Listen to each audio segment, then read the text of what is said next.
Hello, my great and wonderful people. We welcome you once again to our today's episode of this program. And today we get some videos for our table. We want to say one quickly the review to Una concerning the things we want to say if they happen right now for inside this country, Nigeria. And for us to start with, we get this video when it say it expose this group of EFCC when it be say that they use Ghana must go, they transfer money. This video they very short. You know, the reason why I say we carry this video come for us to understand, say, the hand when it say the federal government of Nigeria take they handle the people of the southeast and southwest. That rules and regulation is not they applicable to the northern region of this country. Who be the people when they say they involved for this Ghana must go of money and EFCC? You will see them by yourself for the video. All right, watch this video first. We'll come back for the conclusion.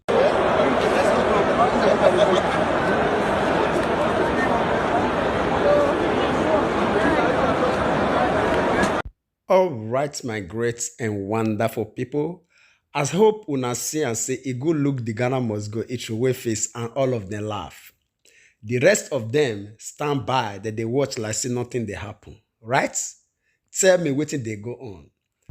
And which people involved for this matter, una will see and say, na Kaftan people. All right. You know, the reason why basically they talk about this matter no pass say.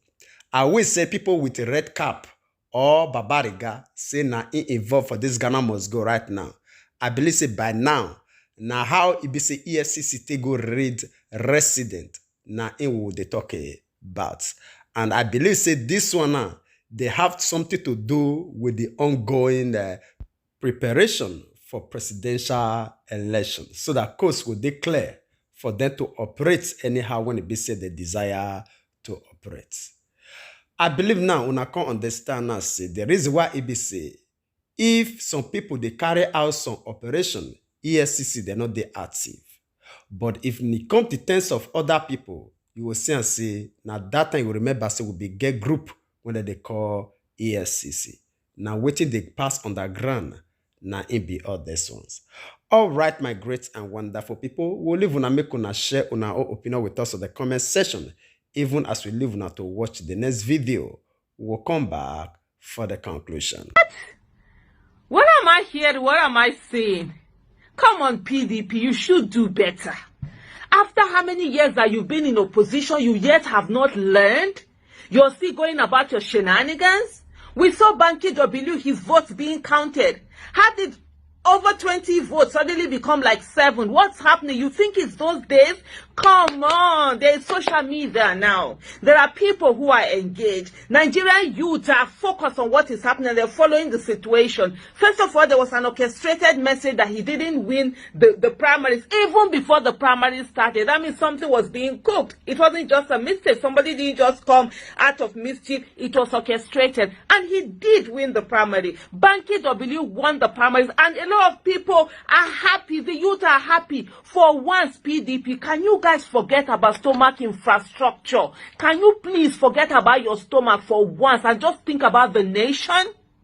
Can you just think about the nation for once? It's not about what any of you can get as much as they can get. It's about what is it that can be done for the nation. Even your own party. You have refused to reorganize your party. You are driving people out that the people are aligning with. You are not changing. You are not even being an effective opposition. We still remember the dark days of your days. Even though even though APC today has worsened. But that doesn't mean that your failure isn't failure. Yet, people are ready to even look at you and give you a chance. Credible people are coming into your parties and you're driving them away. The ones that were there before, you drove them away. The ones that are inside them, you're driving them away. On a serious note, for all of you members of PDP that keep shouting, oh, APC is a curse, this is the time for us to show us that you are not more of a curse than the APC that have been terrible this past 7 years. You need to do something. Banky W won that primaries. Give him his primaries. This is no longer the era of 16 is more than 19. This is no longer the era of the results will be announced in Abuja while election is still ongoing in states. Come on. This is a new era. Change and do need for everything. Doesn't have to be about stomach infrastructure. Because me and give Banky W in vote. I beg. I don't even get time for all of this guy. I beg me not the first person. Nigeria the first person already. Now they come, they carry on nyama things they do. Best way don't win election and not give her in vote. Which kind of things be this one now? Shoo. Which kind of party una be myself? All right, my great and wonderful people. I believe say una hear that one from our fearless activist. When we say in name na Aisha Yusufu. You know, the reason why basically we carry this news come, we want to add another video to Ram again where it be say Aminu Tambuwa Tito say he own desire for presidency to Atiku when it be say they make them announce Atiku as the primary winner of PDP election. You know, now the reason why basically we carry this news come listen to us. Just like this our sister talk right now. The reason why it be say people give chance to APC for 2015 now because of the total failure of PDP. We they come back to still let you understand the reason why it be say we already talk and say no differences between APC and PDP. Say now they say people now that they rotate their own self. Now we Nigerians now in that they succeed, they deceive with different methods. Listen to us. Now, PDP, una be no need any too much work for Nigerians to give una their trust again this very time. You know why? Because una fail, whether APC good though, it not good though, it not concern Nigerians. They just give authority to APC because they just need change, right? Now, APC don't fail. And people still they look up to PDP say, in as much as una get credible people like Peter Obi, when don't finally come out now go Labour Party. And people like this very Yeson Wike and so many others, people be they hope say at least these people they get the spirits to do things right. And they can't happen to be for una party. Wetin una be need now, not be godfatherism when it be say una can use system take change now the name to delegates. You know, Godfather don't do cast. Now una don't change the method to delegates. And now still the same process, now still the same people. Listen to us. After the buying of form for about 40 million naira, then una come make a mandatory to say to go negotiate with delegates. They would pay 50,000 US dollar. Now only Nigeria, now if we for know as a country when it be say, you know they use dollar, but they use dollar, they negotiate. They use dollar for contracts. They use dollar to they do bribing and corruption. They use dollar to they negotiate elections. Now, una because of that one, because Peter Obi say he no one put his hand for waiting no good, now he make come up for PDP. Then una can't do one plus one for backyard, manipulate Atiku come outside as una own primary winner. Just to hear about Banky W now, just young Nigerian, when we say people, youth, put their own weight behind. Now, in una still manipulate up and down. At the end, una talk say, you know, will get your own votes. Tell me, how Nigerians want to vote for una? How Nigerians see now ordinary primary now it be like this, so we never reach general election. Una they mess una self up like this with money. Una don't change the title of godfatherism to delegates. The same process, the same money, the same caucuses. See, this thing not the tire una just as they tire us. This one are the question when basically they ask una.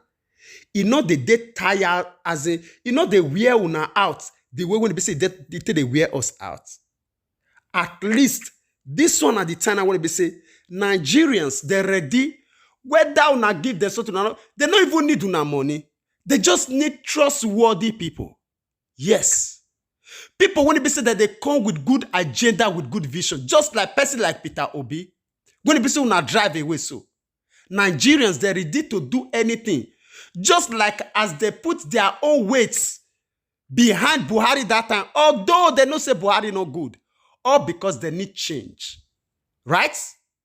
Now the time, now it still be just when we did so. Now the time, Nigerians, they wait for PDP to say, okay, Peter Obi, go ahead.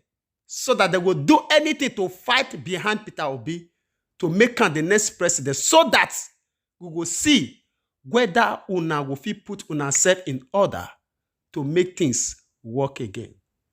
And una don't still start from this beginning, they mess una self up, all because of the dollars. When it be say una they eat for years.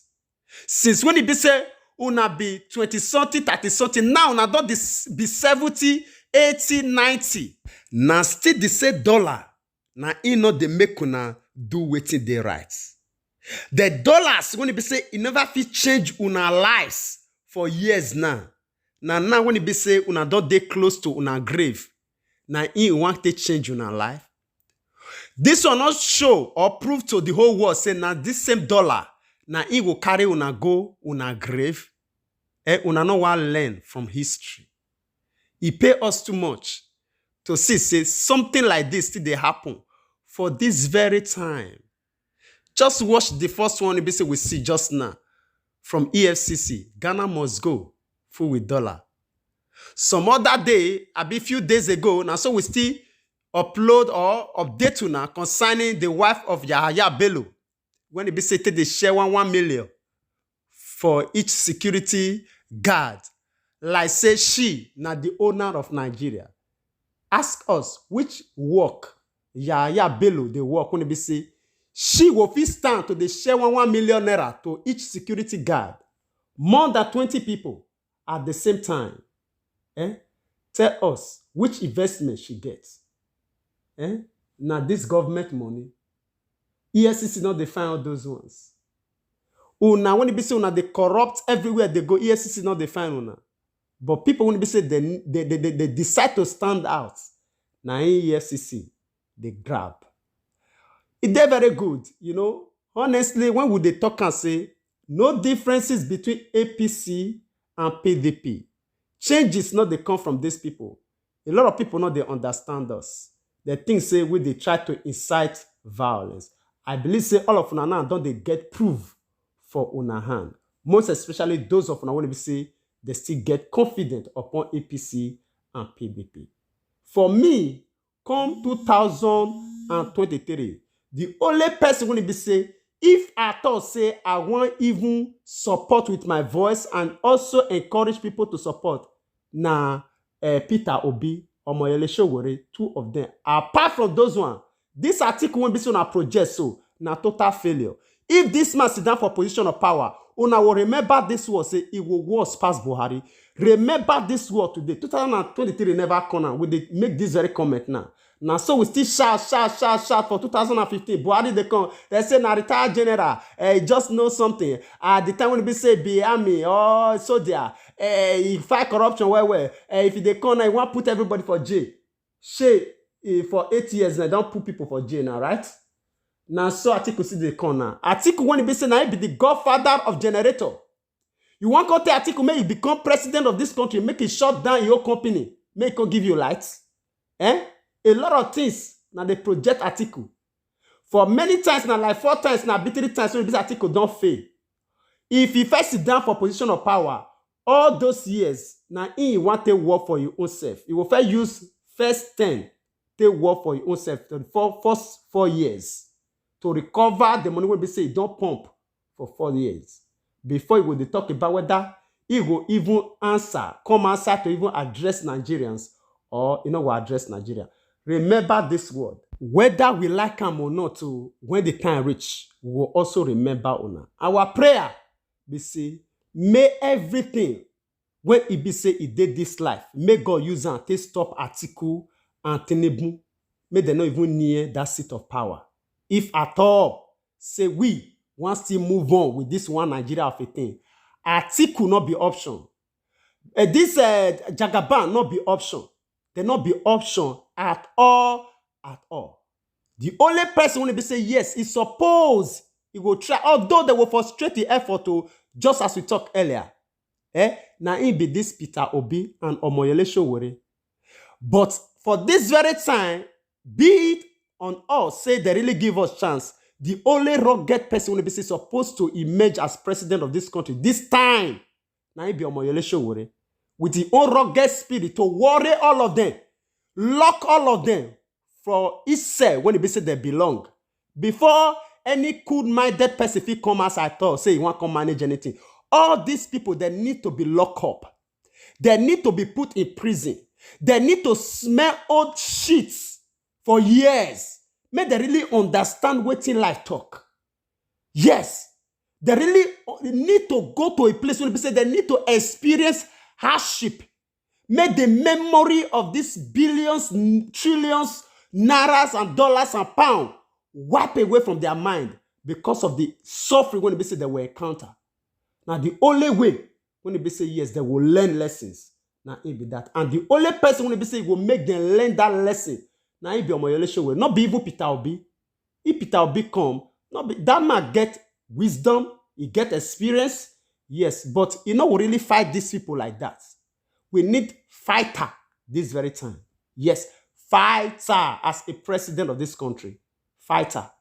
If we get fighter for these 4-8 years, after then, if they talk about, say, maybe cool-minded person will come.